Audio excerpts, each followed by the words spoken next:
Cost में हमने बात करी थी वो एक्सपेंडिचर जो किससे रिलेटेड होते हैं, प्रोडक्शन से, यानी किसी भी गुड्स या सर्विस से जो भी कनेक्टेड खर्चा होगा उसे हम क्या बोलेंगे, कॉस्ट। मैंने अपने यहाँ एग्जांपल भी लिया था, electricity is cost, rent of the employee is cost, but जो पिज़्ज़ा मैंने खाया था वो कॉस्ट नहीं थी। ठीक है, तो ये एक एग्जांपल की बात चली थी। फिर बात चली थी कि कॉस्ट का यूज़ क्या है। कॉस्ट का यूज़ है सेलिंग प्राइस डिसाइड करना। सेलिंग प्राइस कैसे डिसाइड करते हैं किसी भी चीज़ का, कॉस्ट प्लस प्रॉफिट। सो पहले आपको कॉस्ट पता होना चाहिए, फिर आप रीजनेबल प्रॉफिट। प्रॉफिट सब्जेक्टिव है, पर्सन टू पर्सन डिफर करता है। आपका लालच बहुत है, आप ज़्यादा प्रॉफिट चार्ज करेंगे, मैं कम करूँगा, डिपेंड कर सकता है। लेकिन कॉस्टिंग यूजुअली यूनिफॉर्म ही रहती है, जैसे जैसे खर्चा हो रहा है उसे हम कॉस्ट मान के चलेंगे। इसके अंदर हमने कहा था क्योंकि सेलिंग प्राइस डिसाइड करना है तो आप अकाउंटिंग कॉस्ट को ना लेकर चलें, किसको लेकर चलें, इकोनॉमिक कॉस्ट को। अकाउंटिंग कॉस्ट क्या होती है, जो मैंने खर्च किया आप पे। इकोनॉमिक कॉस्ट क्या होती है, accounting cost plus opportunity cost. मैंने आप पे 3,000 रुपये खर्च करे और आपको पढ़ाने के चक्कर में 5,000 की एक अपॉर्चुनिटी छोड़ दी। एटलीस्ट मुझे आपको कितने रुपए में पढ़ाना चाहिए, 3,000 रुपये तो मैं आप पे खर्च कर रहा हूँ पढ़ाने में, और आपको पढ़ाने में 5,000 रुपये का एक मुनाफा हो सकता था, वो छोड़ के आपको पढ़ा रहा हूँ। तो मुझे कितना रुपये अपनी कॉस्ट माननी चाहिए, 8,000।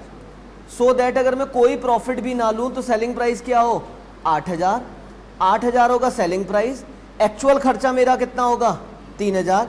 मेरी जेब में कितना बचेगा, 5,000। कहीं और पढ़ाता तो भी कितना बचता, 5,000। सो रीजनेबल सेलिंग प्राइस बनता है।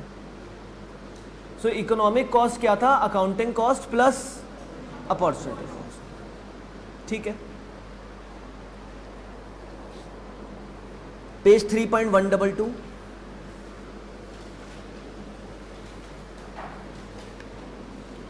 Outlay cost and opportunity cost. Outlay cost जो कैश में होगी, एक्चुअली में होगी, और अपॉर्चुनिटी कॉस्ट मैंने आपको बताई दी है। तो outlay cost which is going to be incurred in cash, जो कैश में खर्च होगी। ठीक है, आउटले कॉस्ट को ही हम बोलते हैं एक्सप्लिसिट कॉस्ट।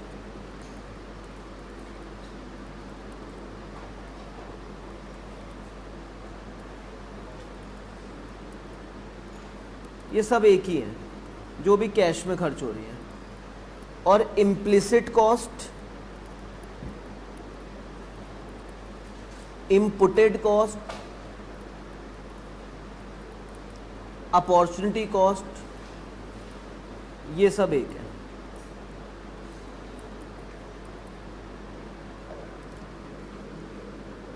मैं आपको पढ़ाने में नोट्स दे रहा हूं, ये एक्सप्लिसिट कॉस्ट है। बताइए सही बात बोली है गलत बोली। मैं आपको पढ़ाने में नोट्स पे खर्चा कर रहा हूं, ये एक्सप्लिसिट कॉस्ट है। सही बोला या गलत बोला? एक्सप्लिसिट जो कैश में खर्च होगा,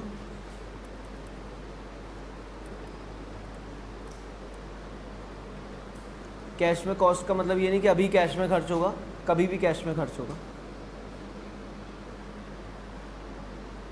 कहीं और पढ़ाता तो 2,000 रुपये कमा लेता, उसको भी मैं कॉस्ट में जोड़ रहा हूँ।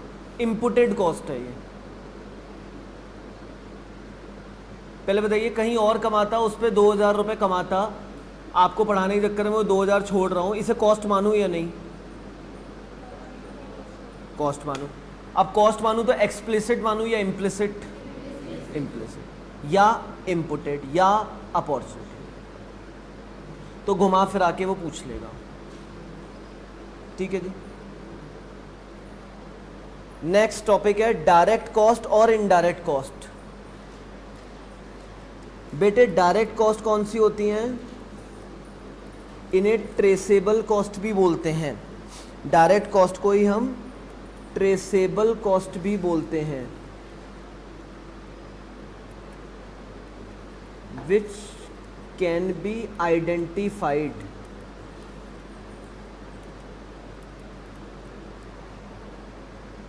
इनडायरेक्ट कॉस्ट कौन सी होती हैं? नॉन ट्रेसेबल होती हैं।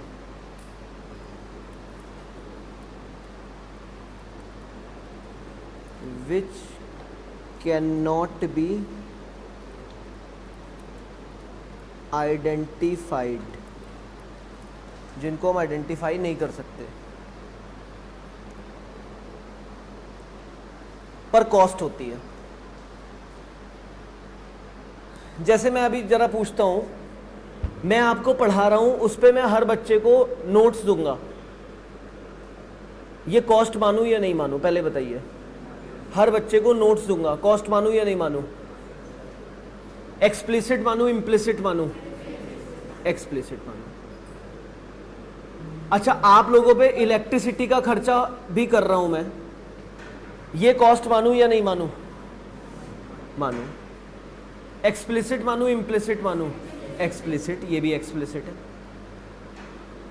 अगर मैं आपसे पूछूं, आप बाहर निकले और बाहर एक इंटरव्यू लिया जा रहा हो आप लोगों का और पूछा जाए आज कितनी लाइट आप पे यूज हुई है, ये कितनी रोशनी और पंखा आपने आज ले लिया, ये आप बता पाएंगे? बाहर इंटरव्यू चल रहा है आपका, हाँ? कोई बता दे सर आज मुझे लगता है मेरे अंदर 12 रुपए की लाइट तो कम से कम मैंने यूज करी है, 15 रुपए की करी, ऐसा कोई बता पाएगा? तो क्या ये कॉस्ट नहीं है?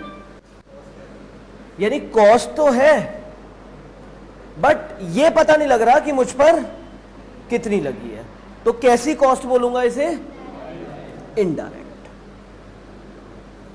नोट्स अगर मैं आपको दूं 100 पन्ने, 50 पन्ने, 20 पन्ने या एक बुकलेट, तो आप क्या उसका खर्चा पता लगा लेंगे आप पे कितना खर्चा हुआ है?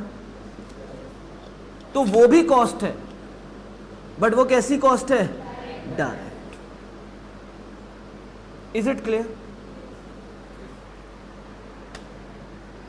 जरूरी नहीं कि हर इलेक्ट्रिसिटी इनडायरेक्ट ही हो। बेसिकली हम सिर्फ इस रिमोट को मैन्युफैक्चर कर रहे हैं, इसके लिए हमने मशीन चलाई और सिर्फ यही रिमोट बन रहा है और 1 महीने में रिमोट तैयार हुआ और कोई प्रोडक्शन नहीं करते। अब बिजली का बिल आया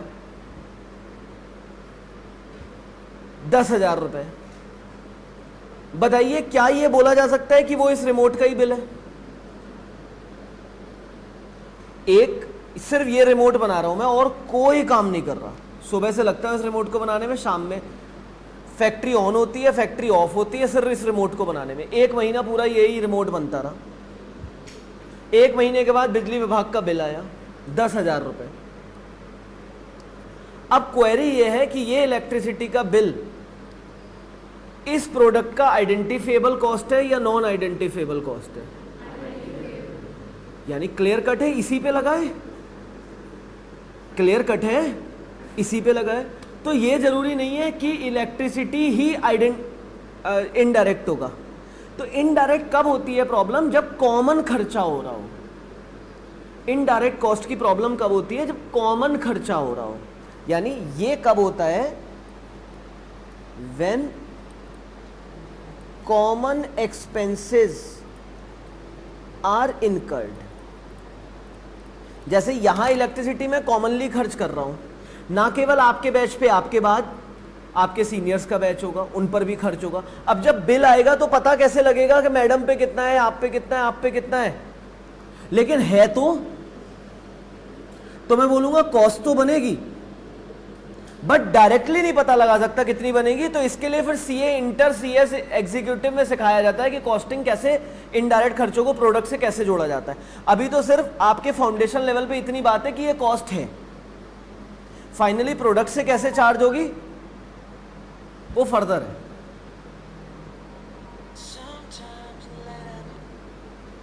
ठीक है, तो हमें सिर्फ ये बताना है कि कॉस्ट है या नहीं है। तो बताइए इलेक्ट्रिसिटी का बिल हमारे पूरे इंस्टीट्यूट का आपके लिए कॉस्ट है या नहीं है? सारा बिल आप ही देंगे? कुछ भी नहीं देंगे? कुछ भी नहीं देंगे, थोड़ा बहुत देंगे। कितना देंगे ये जब यहां से पास होंगे तब। लेकिन कॉस्ट है या नहीं है ये यहां का है, तो कॉस्ट है। अब बताइए डायरेक्ट कॉस्ट है या इनडायरेक्ट कॉस्ट? मेरे इंस्टीट्यूट में बिजली का बिल इनडायरेक्ट कॉस्ट, क्योंकि मैं कई सारे प्रोडक्ट पे काम कर रहा हूं। जैसे एक एग्जाम्पल लेते हैं, अभी आपको बात और समझ में आएगी। एक फैक्ट्री में दो चीजें बन रही हैं, एक बन रही है फर्नीचर और एक बन रहा है क्लोथ्स। एक फैक्ट्री दो प्रोडक्ट बनाती है, क्लोथ्स और फर्नीचर।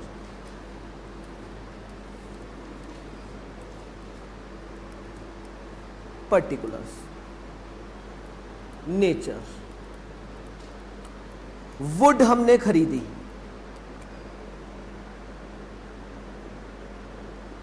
वुड हमने खरीदी, ये फर्नीचर पे चार्ज होगी, क्लोथ पे चार्ज होगी, दोनों पे चार्ज होगी।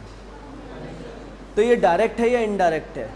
डायरेक्ट। फर्नीचर पे आइडेंटिफाइड हो जाएगा, जितना वुड है अकॉर्डिंगली फाइनल। इस डाइस का कॉस्ट अगर कोई मुझे बताता है 10,000 और मैंने देखा है लकड़ी तो 4,000 की लगी है, तो लकड़ी मैं आइडेंटिफाई कर पाया, इसका मतलब लकड़ी क्या हो गई? Direct cost. लेकिन क्या 4,000 का खर्चा हुआ होगा इसे बनाने में? और भी बहुत सारा इलेक्ट्रिसिटी, बहुत सारा उनकी मशीनें चली होंगी, वो सब भी खर्चा होगा।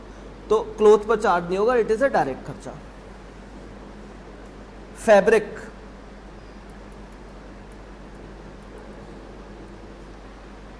कपड़ा, ये सब क्लोथ्स पे चार्ज होगा, इट इज अ डायरेक्ट खर्चा। रेंट ऑफ फैक्ट्री, फैक्ट्री का रेंट किस पे चार्ज होगा? दोनों पे पक्का? दोनों पे ही होगा। तो दोनों पे होगा तो कॉमन खर्चा हो गया। तो कोई एक को आइडेंटिफाई नहीं करता, किसी बेसिस पे इन दोनों से जोड़ना पड़ेगा भाई, एरिया वाइज जोड़ना पड़ेगा, यानी डायरेक्टली आइडेंटिफाई नहीं है, it is a common expense. तो हम किसी ना किसी बेसिस पर प्रोडक्ट पे चार्ज करेंगे, it is not directly related with the product. कैसे रिलेट करेंगे? इसके लिए आपको सीएस फाउंडेशन पास करना पड़ेगा, इनडायरेक्ट। ठीक है जी। फैशन डिजाइनर की सैलरी,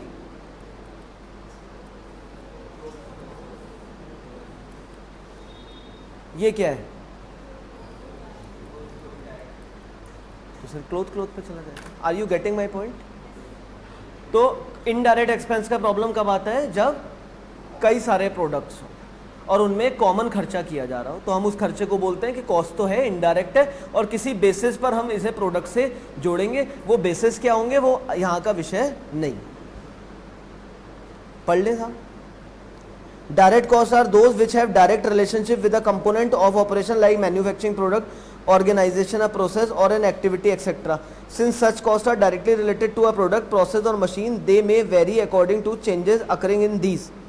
ये प्रोडक्ट से रिलेटेड होते हैं, मशीन से रिलेटेड होते हैं। कई बार किसी मशीन का डायरेक्ट खर्चा हमें देखना होता है, प्रोडक्ट का देखना होता है। Product, number of product change होंगे तो इनका खर्चा भी चेंज हो जाएगा।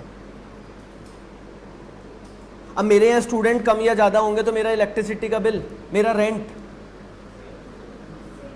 सेम रहेगा। तो क्योंकि उसका प्रोडक्ट से कोई डायरेक्ट रिलेशनशिप नहीं है।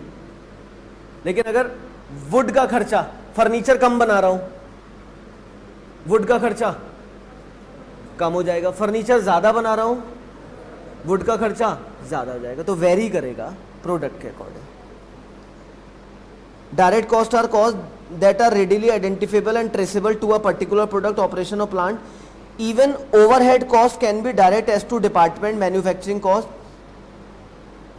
ये वाली लाइन अभी छोड़ दीजिएगा, ये अभी आप सी एंटर में समझ पाएंगे। मतलब कहने का मतलब यह है,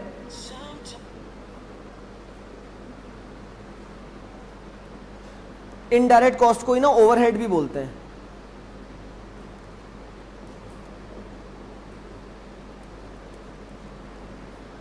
ओवरहेड,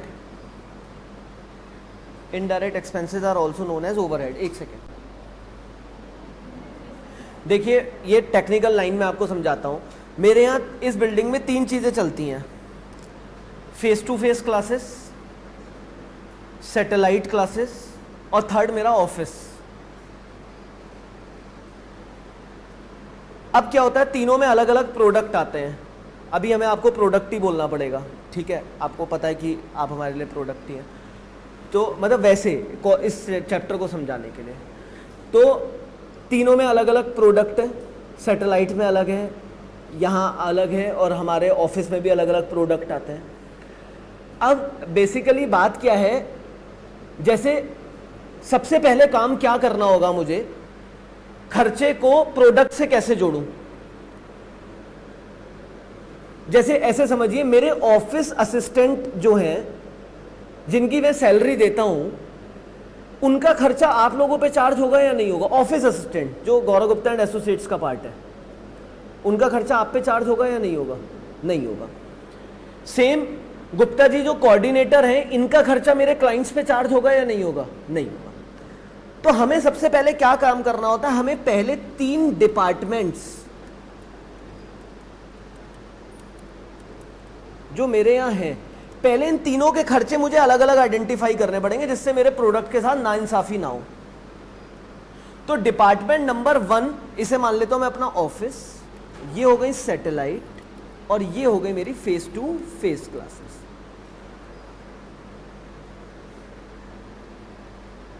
अब जैसे यहां पर अगर आप बात करें, ये हॉल केवल फेस टू फेस क्लासेस में यूज होता है। इस हॉल के लिए जो भी खर्चा आ रहा है, फॉर एग्जाम्पल इसका हमने बिजली का मीटर बाहर लगाया हुआ अलग, तो वो बिजली तीनों डिपार्टमेंट पे चार्ज होगी या केवल इस डिपार्टमेंट में चार्ज होगी, इस डिपार्टमेंट पे चार्ज होगी। अब वो बिजली का बिल आया 10,000, वो केवल आपके बैच पे होगा या इससे आगे जो फेस टू फेस पढ़ते हैं उन पे भी चार्ज होगा। यानी it is direct for department but overhead for products. Are you getting my point? यानी ये जो इलेक्ट्रिसिटी का बिल है ये ओवरहेड है, एक्चुअली प्रोडक्ट के लिए तो ओवरहेड है। आप बोलोगे सर हम पे ही क्यों चार्ज होगा, इसके बाद सीए इंटर के बच्चे और सीए एग्जीक्यूटिव के बच्चे भी पढ़ते हैं 3 घंटे, तो यहां इस कमरे का जो बिल है वो तो उन पे भी होगा और हम पे भी, यानी कॉमन है, कॉमन है तो इट इज ओवरहेड। बट मेरे यहां 3 डिपार्टमेंट है तो तीनों डिपार्टमेंट के लिए तो वो ओवरहेड नहीं है। So overhead can be a direct expense for a department. मेरे इस डिपार्टमेंट के लिए it is a direct expense, और जब डिपार्टमेंट का डायरेक्ट बना उसके बाद वो प्रोडक्ट के लिए क्या बना, इनडायरेक्ट। तो हमेशा आपको सबसे पहले फाइनल करना होता है खर्चा डिपार्टमेंट वाइज। पहले ये फाइनल करना होगा ना इस डिपार्टमेंट के खर्चे कितने, वही तो मैं आप पे चार्ज करूंगा या हर एक खर्चा उठा के डायरेक्टली आप पे चार्ज कर दूंगा। बताइए कॉस्टिंग कैसी होगी? कोई भी खर्चा इस बिल्डिंग में होगा आप पे चार्ज होगा या केवल वही खर्चा चार्ज होगा जो आपसे कनेक्टेड होगा? वो डायरेक्ट भी हो सकता है इनडायरेक्ट भी। तो पहले हमें 3 डिपार्टमेंट बांटने पड़ेंगे। अब इस बिल्डिंग में ऑफिस असिस्टेंट की सैलरी भी जा रही है, वो इन दोनों पे नहीं आएगी, वो यहीं आएगी। सैटेलाइट का एनुअल मेंटेनेंस जाता है डिपार्टमेंट 2, तो it is a direct for department 2। लेकिन सैटेलाइट में कई बच्चे आते हैं, कोई 1 घंटा पढ़ता है, कोई 4 घंटे पढ़ता है, कोई पूरा दिन पढ़ता है, तो सब पे बराबर चार्ज होगा या डिफरेंट चार्ज होगा? डिफरेंट। तो दैट इज ओवरहेड। जब प्रोडक्ट पे चार्ज करूंगा तब ओवरहेड है, बट हर एक ओवरहेड डिपार्टमेंट वाइज क्या हो सकता है, डायरेक्ट। किसी एक ही डिपार्टमेंट पे खर्च हो रहा है तो हम बोलेंगे डिपार्टमेंट के लिए आइडेंटिफाई है, इट इज डायरेक्ट। लेकिन उस डिपार्टमेंट के अंदर अगर वेरियस प्रोडक्ट हैं तो उन प्रोडक्ट के लिए वो क्या हो गया, इनडायरेक्ट। तो अब लैंग्वेज पढ़िए, even overhead that is indirect cost can be direct as to department. Electricity का बिल इनडायरेक्ट है, ओवरहेड है, लेकिन डिपार्टमेंट, इस डिपार्टमेंट के लिए वो क्या है, सिर्फ इसी डिपार्टमेंट पे चार्ज हो रहा है, तो आइडेंटिफाई हो गया डायरेक्ट।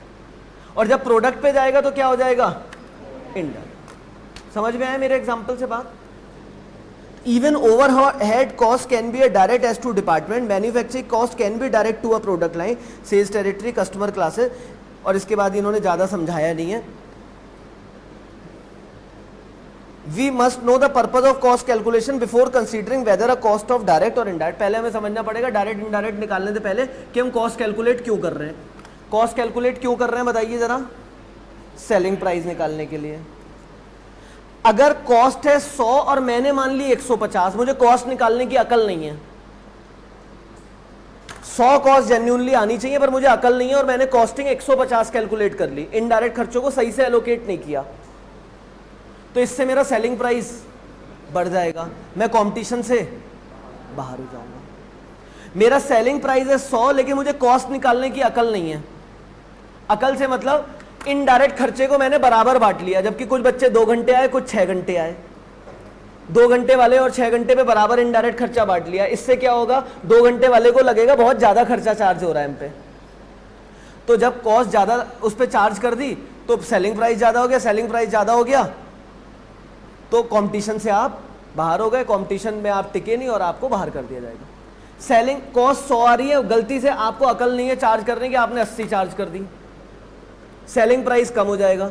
सेलिंग प्राइस कम हो जाएगा तो आपने 90 सेलिंग प्राइस रख दिया, अब केवल आपको कस्टमर कितना देगा, 90, और आपका खर्चा एक्चुअली में कितना हो रहा था, 100, तो आप लॉस में आ जाएंगे।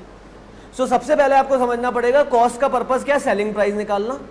इसलिए कॉस्ट हमेशा सही होनी चाहिए, ज्यादा सेलिंग प्राइस से माल नहीं बिकेगा, कम सेलिंग प्राइस से आप लॉस में आ जाओगे। तो उसके लिए फिर आपको देखना पड़ेगा डायरेक्ट प्रोडक्ट से खर्चे रिलेटेड कौन से और इनडायरेक्ट कौन से, क्योंकि अगर कुछ भी छूट गया तो रिकवर नहीं हो पाएगा, लॉस हो जाएगा। तो ये मैंने लाइन टू लाइन बात समझा दी है, बाकी आप छोड़िए इसके आगे। इंक्रीमेंटल कॉस्ट, संक कॉस्ट, कल से मैं समय ज़्यादा लूँगा, मैं कुछ शेड्यूल सेट करूँगा, ये सब मैं आगे बताऊँगा, तो मेरे बाकी और स्टूडेंट का टाइम है।